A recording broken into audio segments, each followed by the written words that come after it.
और आज हम बात करेंगे 2014 में आई एक black horror comedy movie the voices की, जिसे डायरेक्ट किया था मार्टिन सेटरेपी ने एंड इस मूवी को IMDb रेटिंग मिला है 6.4 आउट ऑफ 10। सो मूवी की शुरुआत होती है जेरी नाम के एक लड़के से जो बाथ-टब फैक्ट्री में काम करता है और अपने डॉग बास को और अपनी कैट मिस्टर विस्कर्स के साथ एक अपार्टमेंट में रहता है। जेरी को सिजोफ्रेनिया था बट वो अपनी मेडिसिन नहीं ले रहा था क्योंकि वो अपने डेल्यूजन्स और अपने हेलुसिनेशंस को एंजॉय करता था। इन हेलुसिनेशंस की वजह से जेरी को कुछ वॉइसेस सुनाई देते थे और जेरी का मानना था कि ये वॉइसेस वास्को और मिस्टर विस्कर्स थे।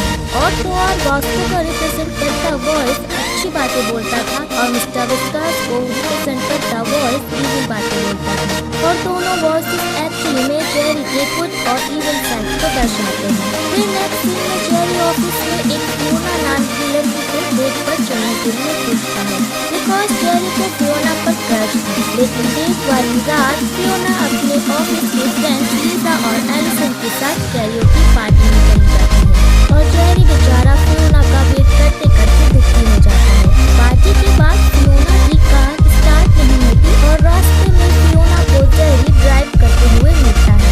फिर जेरी फियोना को लिफ्ट देता है लेकिन कुछ दूर जाने पर जेरी की कार का एक हिरन के साथ एक्सीडेंट हो जाता है। हिरन अब बुरी हालत में होता है और उसे देख जेरी हेलुसिनेट करने लगता है कि हिरन अब अपने दर्द को खत्म करने के लिए जेरी को उसे मारने के लिए कह रहा है। इसलिए जेरी हिरन को चाकू की मदद से मार देता है जिसे देखकर फियोना काफी डर जाती है और जंगल की तरफ भागने लगती है। जेरी उसके पीछे जाता है और उसे समझाने की बहुत कोशिश करता है लेकिन वो गलती से फियोना को अपनी चाकू से ही स्टैब कर देता है। जेरी फियोना से माफी मांगने लगता है और वो कहता है कि वो फियोना से प्यार करता है लेकिन वो फियोना को दर्द में देखकर चाकू से कई बार स्टैब कर उसे मार डालता है। ये सब कुछ करने के बाद जब जेरी घर वापस आता है तो वास्को का वॉइस उसे खुद को पुलिस के हवाले करने को कहता है और मिस्टर विस्कर्स का वॉइस जेरी को फियोना की बॉडी डिस्पोज करने के लिए कहता है। उसके बाद जेरी फियोना की बॉडी लेने जाता है जहाँ वो एक शू और कुछ बॉडी पार्ट्स छोड़ आता है। फिर अपने घर पर वो फियोना की बॉडी को काट देता है और बॉक्सेस में स्टोर करता है लेकिन वो फियोना के हेड को अपने फ्रिज में रखता है। अब मेडिसिन ना लेने के कारण जेरी के हेलुसिनेशंस बढ़ने लगते हैं जहाँ वो देखता है कि फियोना का हेड उससे बातें कर रहा है। जेरी फियोना से माफी मांगता है पर फियोना के हेड से आने वाली वॉइस जेरी को उसकी मेडिसिन लेने के लिए कहती है। उसके बाद जब वो अपनी मेडिसिन लेता है तो उसे अपने अब्यूसिव फादर के नाइटमेयर्स आने लगते हैं। जेरी अपनी नींद से उठता है तो उसके हेलुसिनेशंस बंद हो चुके थे और वो नोटिस करता है कि उसके पेट अब उससे बातें नहीं कर रहे हैं। इतना ही नहीं वो देखता है कि उसका घर कितना गंदा पड़ा हुआ है और चारों तरफ खून के दाग लगे हुए हैं। जेरी फियोना का हेड देखता है जो कि अब स्मेल करने लगा था। ये सब देखकर जेरी घबरा जाता है और अपने बिल्स फेंक देता है जिसकी वजह से उसके हेलुसिनेशंस दोबारा शुरू हो जाते हैं और जेरी को लगता है कि उसकी लाइफ वापस से नॉर्मल हो गई है। अब फियोना के हेड से आने वाली वॉइस जेरी को फिर से खून करने के लिए कहती है क्योंकि फियोना के हेड का कहना था कि वो बीच में अकेले पड़े बोर हो रही है, उसे एक फ्रेंड की जरूरत है। तो जिस कंपनी में जेरी काम करता था वहाँ लीजा नाम की एक एम्प्लॉय जेरी को लाइक करती थी। जेरी लीजा से क्लोज होना शुरू हो जाता है। वो उसे एक डेट पर लेकर जाता है और वो डेट के बाद लीजा को अपने बचपन के घर पर ले जाता है जहाँ जेरी की स्टोरी फ्लैशबैक में जाती है और हमें ये बताया गया है कि जेरी की मॉम भी एक सिजोफ्रेनिक थी और उन्हें हॉस्पिटल में एडमिट किया जाने वाला था लेकिन वो हॉस्पिटल नहीं जाना चाहती थी इसीलिए वो सुसाइड अटेम्प्ट करती है लेकिन कामयाब नहीं हो पाती। तब जेरी की मॉम जेरी को उन्हें मारने के लिए कहती है ताकि उनकी सफरिंग खत्म हो जाए। फिर जेरी जो कि एक छोटा बच्चा था अपनी मॉम के कहने पर उन्हें मार देता है। उसके बाद पुलिस को वहाँ डेड बॉडी मिलती है और साथ में जेरी भी मिलता है। उसके बाद जेरी को करेक्शन इंस्टीट्यूशन में एडमिट कर दिया गया था। अब प्रेजेंट में जेरी ये सब सोच कर रोने लगता है और लीसा उसे कंसोल करती है। फिर वो दोनों लीसा के घर जाते हैं और जेरी अपनी नाइफ उसी बचपन वाले घर छोड़ आता है। वैसे तो जेरी लीसा को मारने के लिए आया था, लेकिन लीसा का उसकी तरफ अच्छा बर्ताव देखकर वो अपना इरादा बदल देता है। उसके बाद एक रात लीसा जेरी को सरप्राइज करने उसके घर आ पहुंचती है, जिसका एड्रेस वो ऑफिस में काम करने वाली एम्प्लॉय एलिसन से लेती है। फिर लीसा जेरी के घर की हालत, खून, कटर, बॉक्सेस, इन सब को देखकर काफी डर जाती है। तभी मिस्टर विस्कर्स का वॉइस जेरी को लीसा को मारने के लिए उकसाता है, लेकिन जेरी लीसा को पसंद करने लगा था, इसलिए वो लीसा को मारना नहीं चाहता था। जेरी लीसा को समझाने की कोशिश करता है, लेकिन लीसा खुद को वहाँ बाथरूम में बंद कर लेती है। जब जेरी अंदर आता है तो उसे एक टॉवल हैंगर से मारने लगती है।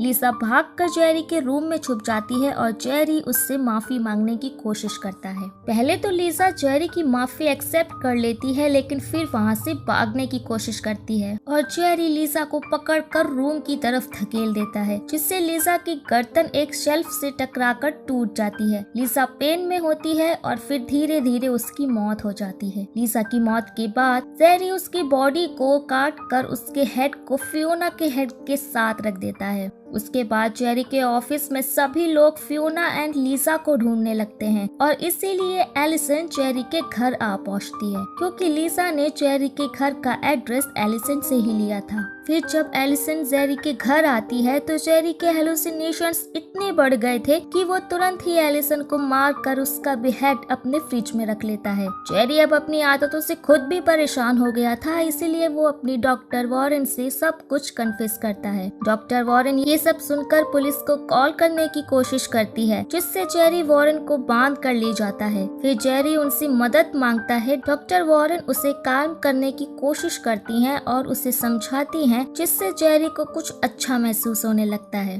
उसके बाद जेरी के ऑफिस से 2 लोग उसके अपार्टमेंट पहुंचते हैं। बास्को इसी बीच घर से भाग जाता है और जेरी के घर की बुरी हालत देखकर वो लोग पुलिस को कॉल करते हैं। कुछ देर बाद जेरी अपने घर आता है और डॉक्टर वॉरेन को भी अपने साथ लाता है। इसी बीच पुलिस भी वहां आ जाती है और जेरी अपने घर के बेसमेंट में जाकर छुप जाता है। जेरी बहुत डरा हुआ था और गलती से वो एक गैस पाइप को तोड़ देता है। फिर पुलिस को डॉक्टर वॉरेन मिलती है और उन्हें बाहर निकालने के बाद अपार्टमेंट में एक एक्सप्लोजन होता है, जो कि गैस पाइप के टूटने की वजह से हुआ था। जेरी को एहसास होता है कि वो किसी खतरे में है। तभी जेरी को बॉस्को और मिस्टर विस्कर्स के वॉइसेस सुनाई देने लगते हैं। मिस्टर विस्कर्स का वॉइस जेरी को भागने और छुपने के लिए कहता है और बॉस्को का वॉइस कहता है कि उसकी लाइफ अब कोई काम की नहीं है, क्योंकि उसने लोगों के साथ बहुत बुरा किया है और अब उसे हमेशा के लिए रेस्ट करना चाहिए। जेरी बॉस्को की बात मानकर खुद को बचाने की कोई भी कोशिश नहीं करता और वहीं दम घुटने से मर जाता है। फिर नेक्स्ट सीन में हम एक वाइट स्पेस को देखते हैं, जहां बॉस्को और मिस्टर विस्कर्स एक दूसरे से बात करते हुए कन्फेस करते हैं कि उनके बिलीव्स एकदम अपोजिट हैं। बट ऐसा होने से पहले वो दोनों एक टाइम पर एक दूसरे को पसंद किया करते थे। उसके बाद दोनों अलग अलग रास्ते पर जाते हैं और फिर सीन पर जेरी के पेरेंट्स फियोना, लीसा और एलिसन आ जाते हैं। जेरी अपनी मॉम, फियोना, लीसा और एलिसन से माफी मांगता है एंड फिर वहाँ जीसस आते हैं, जो एंड में जेरी को एक फॉग लिफ्ट की मदद से ऊपर लेकर जाते हैं। मूवी यहीं पर एंड हो जाती है और अब मैं आपको इस मूवी से रिलेटेड कुछ बातें बताऊंगी। हर इंसान के अंदर इविल और गुड इंटेंशंस होते हैं, जिन्हें वो कंट्रोल करते हैं, बट मेंटली अनस्टेबल लोगों में उन्हें कंट्रोल करने की क्षमता नहीं होती, इसलिए वो गलत और सही में फर्क नहीं कर पाते। जेरी के साथ भी कुछ ऐसा ही था और इतना ही नहीं, वो रियलिटी में भी फर्क नहीं कर पा रहा था। जेरी के इस हालत के जिम्मेदार कुछ हद तक तो उसके फादर थे।